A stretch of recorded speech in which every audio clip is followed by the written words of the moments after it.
Well, hello friends. Today's video was requested by Excalibur18. Their comment says, I'm actually getting surgery soon too, and I'm wondering if you could explain more about what it's like to get put to sleep. This is the part that freaks me out. Like, what does it feel like? How do they do it? What does it feel like when they put the stuff in? Do you get sleepy or is it more like a wide awake to instantly out? Could you have stayed awake if you tried, or is it impossible? So I'm going to do my best to answer all of those questions today and give you my experience and just kind of I found an article that wasn't the best way to speak about anesthesia, so I do want to talk about that. So that's what this video is going to be about. If this video does bring in a different audience, hello, please stop fighting while I'm filming a video. That is your sister. My name is Ashley.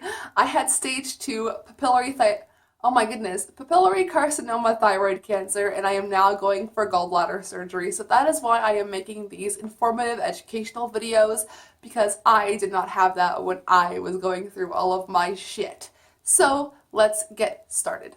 So I have had anesthesia in the past since 2016. I have had it for 2 surgeries. I have had it for a wisdom tooth removal. I have had it for 2 scopes and a colonoscopy. So since 2016, I have gone under anesthetic 6 times. All 6 times I have not stayed under, but I have no recollection of it.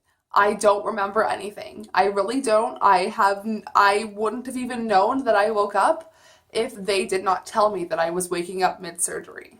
It's more or less not that I'm waking up, but my body is going through the process of starting to wake up. So my muscles start to tense up and realize that there's breathing tubes in but I'm not, you're not conscious, you're not aware. 99.9% of the time, you will not remember waking up from being out, because I have no recollection of anything.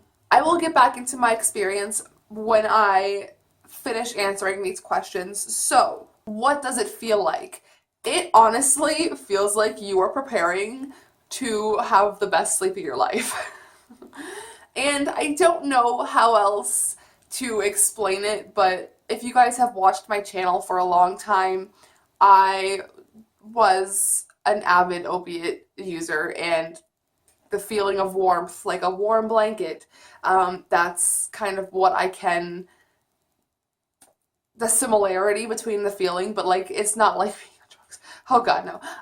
But also, when they do put the anesthetic in, they will warn you that it will burn a little bit.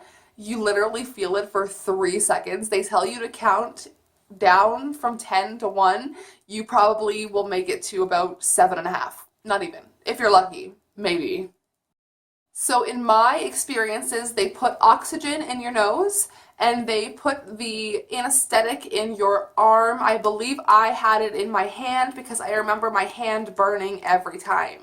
I don't think it was I believe my anesthetic was in my arm when I had to stay in the hospital, and in my hand when I was just going under for my scopes.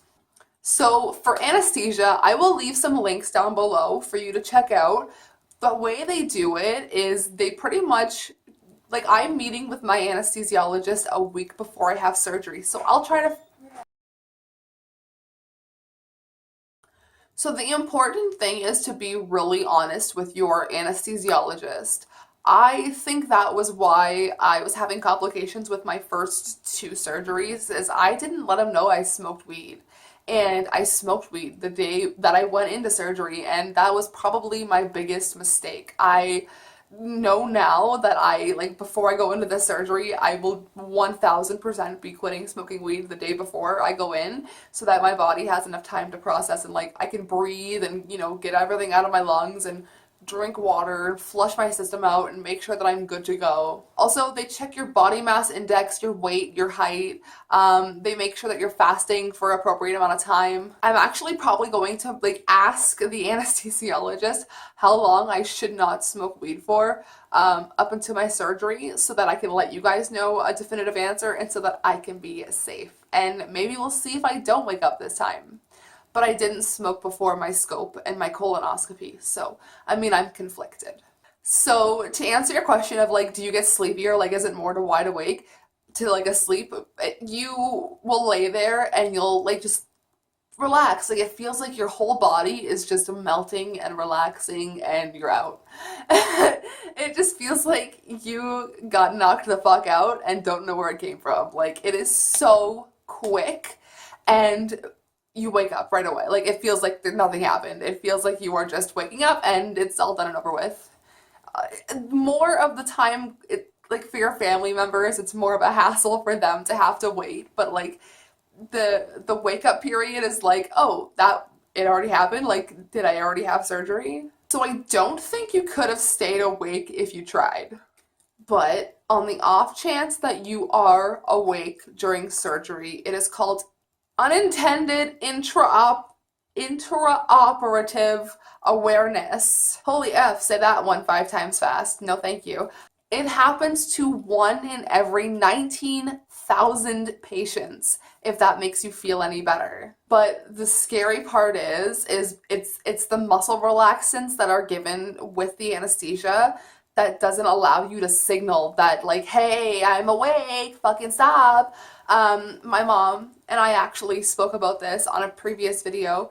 She had me through C-section and the anesthesiologist made a boo-boo back in the 90s and he stabbed himself with the anesthesia and not my mom. And there was nobody else to administer the anesthesia, so she felt them cut me out of her. She felt every tear, every organ being moved around, everything. I am so surprised that woman does not have PTSD. My dad does probably, but you know, that is just a crazy story, and I'll link in, like, she was kind of nervous to talk on camera, so, like, I didn't get the full story, but I'll clip in what I can. Oh, when I had you? Yep. How painful it was? Mm-hmm. The doctors did not give me any of the... Anesthesia? Yeah, and they fell asleep behind me. So as they cut me open, I'm feeling all this pain, all this pressure. They're pulling. I'm crying. My sister's crying behind me. My husband says it's the worst thing he's ever seen. It was just disgusting. They get your stomach out, all the guts and everything out. Just gross. Thanks, Mom. I'm sorry I have a giant head. Anyways, here are some risk factors to having, awareness, surgery awareness. So the following are considered to be I'm looking at my laptop. The following are considered to be potential risk factors: heart or lung problems, daily alcohol use, I do not drink, emergency surgery, cesarean section, my mom's C-section, anesthesiologist error, which was that as well, the use of some additional medications. So always check with your doctor before you have anesthesia to make sure that none of the medications you are on are going to affect the anesthesia. And depression. So you know what I'm doing right now, my friends? Oh my god, I have such an itchy nose. What I am doing right now is I am taking vitamin C and D to boost my mood and just kind of get the seasonal depression out of me so that I feel my best when I go into surgery. I'm taking 5, oh my god, I'm so itchy. I'm taking 5 1,000, is it UI or IU of vitamin D chewable tablets a day, and I'm taking 2, so 1,000 milligrams of vitamin C a day. So that is what I'm doing right now. I'm feeling pretty good about it. I'm taking my thyroid medication. You can see the little bottle back there. I'm taking my pills, don't worry. And everything is going, I am having the most positive expectations that I can have for this surgery because I am shitting bricks, but I'm not going to let myself feel that way. I'm going to prep myself. I'm going to take all the precautions necessary. What am I, Sean Connery?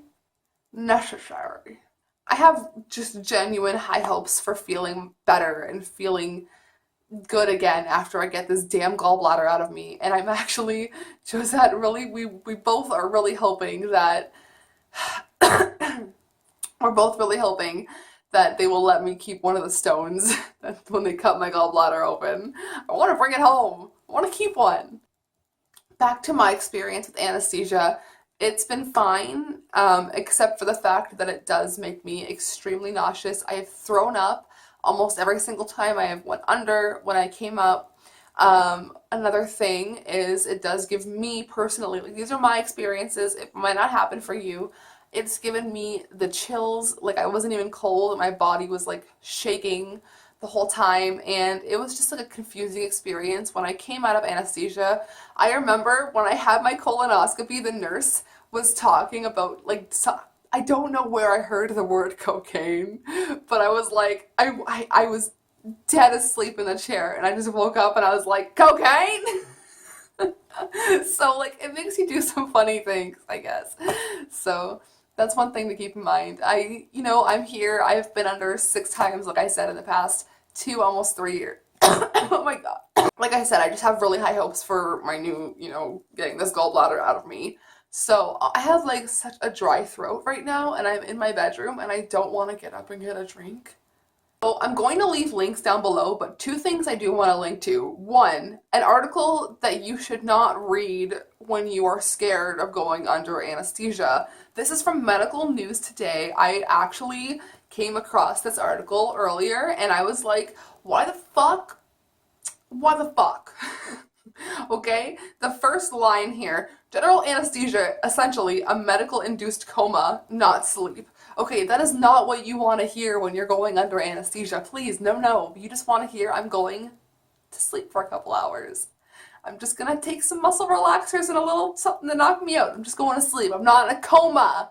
That's not something you want to read or hear, okay? It's just not appealing. It's not the right move. But I will lead you to a good article from Live Science, and I usually read a lot from them when I'm doing research for thyroid videos, or I trust Live Science. So, science is always right. When fucking PB from Adventure Time, her mouse is named Science, okay? Science. But this article just pretty much goes over like how anesthesia works, how your body's going to process it, what's going to happen, some side effects. Decently well written article, so I will leave that down below. If you have any other questions about anesthesia that I can answer from my experiences, please do not hesitate to leave your comments down below. My email is always in the description, and I would love to just help someone out as I'm fucking figuring this shit out myself. So if you enjoyed this video, please don't forget to like and subscribe, join the family. I'm almost at 1,000 subscribers and I feel so excited about it. I'm very thankful for the growth that you guys have allowed me to have on this channel, and I'm very, very proud of all of us. All of us. So that's it for me for today. I love you guys so much. Please, I hope you learned something, and I will see you guys in my next video. Sayonara, suckers.